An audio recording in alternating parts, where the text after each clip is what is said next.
Not only is it great to see Prince of Persia awaken from its decade-long slumber, it's also great to see it as a Metroidvania, bringing the series back to its 2D roots in an adventure with exciting battles, precise platforming sections, and clever puzzles. 2024 has only just begun, but Prince of Persia: The Lost Crown is already destined to be one of the year's best titles. Players assume the role of a warrior named Sargon, the youngest member of the Immortals clan tasked with protecting Persia and its people, including the royal Prince Hassan, who gets captured and sent to a cursed place called Mount Koth. Now it's up to Sargon and the Immortals to bring him back safely. The entirety of Mount Koth is interconnected through one map, with some areas closed off to players until they acquire certain abilities in good old Metroidvania fashion, which is a formula I'll never get tired of. The first couple of abilities are simple tools like a bow and a boomerang-like blade called a chakram, both of which are handy projectiles. I was initially thrown off at the bow's inability to line up shots, as it only quickly fires arrows with some slight auto-aim assistance, but it works well in practice against hordes of flying enemies. After acquiring these weapons, the remaining abilities are time powers that affect Sargon's movements, the first of which is an air dash useful for getting across wide gaps. But let me tell you, I couldn't possibly predict some of the remaining powers. One of them let me create a mark that I could warp back to, handy for getting past automated traps blocking my path. Another power grabs an item like a bomb and puts it into another dimension, to which I could release and throw that item at an enemy or a damaged wall. Think of it like a bomb bag from Zelda, only interdimensional, and it holds other items like projectiles and enemies. I love how creative these time powers are, because they're not only useful for accessing more of the map, they make for some fun platforming sections, of which there are many. These small challenges will test how good the player is at wall jumping, air dashing, and pole swinging, with one false move sending them back to the beginning of the obstacle course. It's similar to games like Celeste, and the controls are just as good. It's really satisfying once you get into the flow of these sections, making the task of completing them a reward in and of itself. Naturally, Mount Koth is filled with more dangers than the spike-filled traps of the platforming challenges. There's a wide variety of enemies too, and the robust combat system makes fighting these foes a good time. This game is more than just a hack and slash, as you really have to pay attention to what your opponents are doing in order to get the upper hand. Normal attacks can be deflected to briefly stun them, red-coated ones have to be dodged entirely, and sometimes they'll leave themselves open for a finishing blow highlighted in yellow.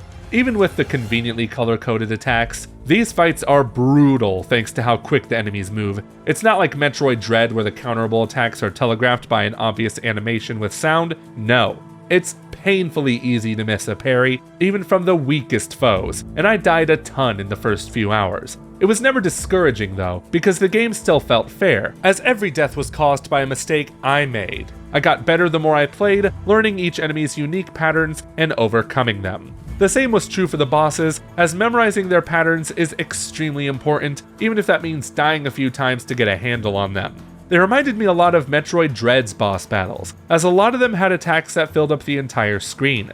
Like the normal enemies, these bosses can be incredibly difficult, but rewarding to defeat. Kind of like in a Souls game, only not nearly as hard, thankfully.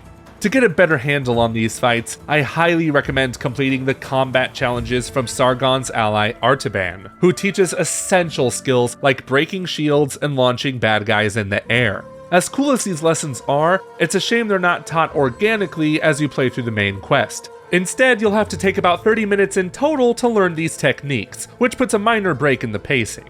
Thankfully, these challenges award time crystals that can be used to buy things like additional health potions, weapon upgrades, and amulets for Sargon's necklace, which are one of the game's most important items. These give passive abilities like increased arrow damage, a temporary boost to health, and my personal favorite, a bubble that slows down time after every parry.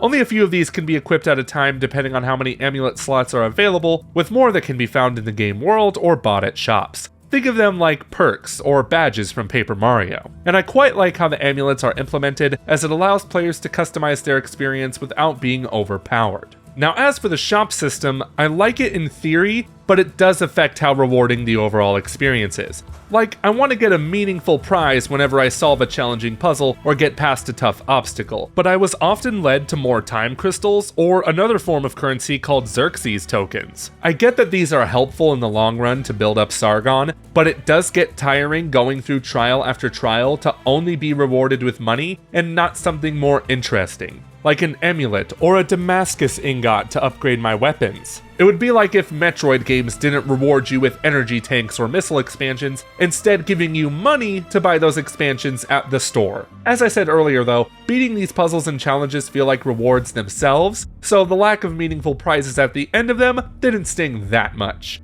By far the most impressive puzzles I've seen though are these time-based ones that, when activated, start a timer in which the player has to complete a task like pull a lever or flip a switch. When the timer ends, another one starts, but now a projection will repeat what the player just did, allowing them to finish the other task required, and this will all repeat a third time with 2 projections. While there are only a few of these trials, I could have easily played an entire game based around them. They are that good.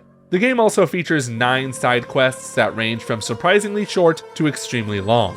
The lengthy ones usually require exploring the entire map, collecting items like insignias spread throughout Mount Koth. The short ones are from NPCs that ask you to fight an enemy or collect an item just a few rooms over. All of these quests reward things like time crystals, amulets, and soma tree flowers that increase your health. As inoffensive as these side quests are, they don't add much to the overall experience and just feel like padding to increase playtime. Their rewards could have easily been placed throughout the game's large map too, making them even less necessary.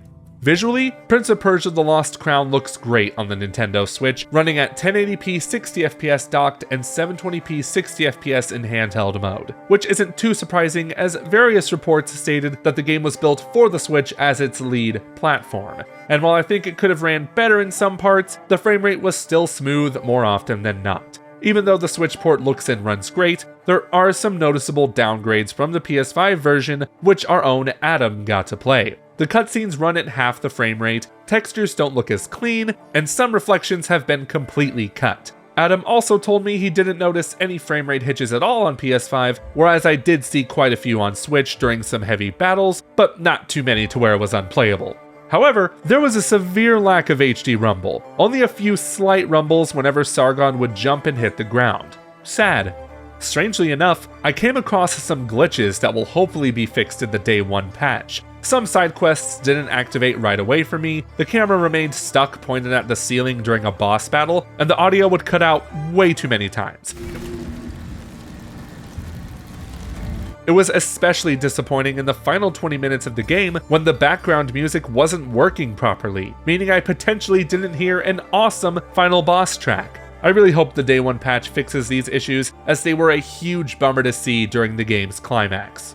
The music that I did hear though was pretty good, albeit subtle and atmospheric, save for the boss battles which sounded appropriately energetic. Even still, I struggle to think of any track that stood out, which is kind of a bummer since one of the 2 composers was Gareth Coker, who worked on the Ori games, some of my favorite soundtracks of any medium. Finally, there's the story, which had a strong start, but ultimately was forgettable by the end. The main cast of characters included Sargon and his comrades the Immortals, and it was fun listening to their banter on the battlefield and after the fact.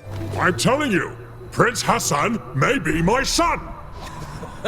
Oh, that's nonsense. When they get to Mount Koth, they split off and start experiencing the flow of time differently. A few hours to Sargon might feel like a few days to one of his allies. It all had an interesting setup, but after a major turning point about 3 hours in, the story largely took a backseat to the gameplay. And that's fine, because the gameplay is fantastic and should always be the focus of any Metroidvania. But when the story comes back around during the final few hours, it becomes a convoluted mess, which tends to happen when time manipulation is a major focus. It doesn't help that Sargon is an uninteresting protagonist, with very little depth beyond being a skilled warrior.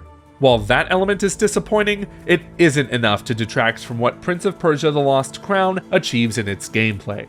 I thoroughly enjoyed its robust combat system, exhilarating platforming, and wildly creative puzzles. These are what make the game truly shine, and it's going to take more than an underwhelming story and side quests to diminish that. Even when I beat the main quest in under 16 hours, I didn't want to stop. Right away, I continued exploring the parts of the large map that I missed the first time. And there are some major sections you can completely skip without knowing, some of which contain the game's hardest trials. Safe to say, I liked Prince of Persia: The Lost Crown a lot, and I'm giving it an 8 out of 10. Yep, we're trying out numbers now. I commend Ubisoft for bringing this franchise back in a uniquely enjoyable way. I definitely plan on revisiting this game a couple more times if I'm looking to play a good Metroidvania, and I recommend this to fans of the genre. There's even a demo of the game out on all platforms today, so check that out if my review piqued your interest. In the meantime, thanks for watching my review, and let me know in the comments if you plan on checking out Prince of Persia: The Lost Crown.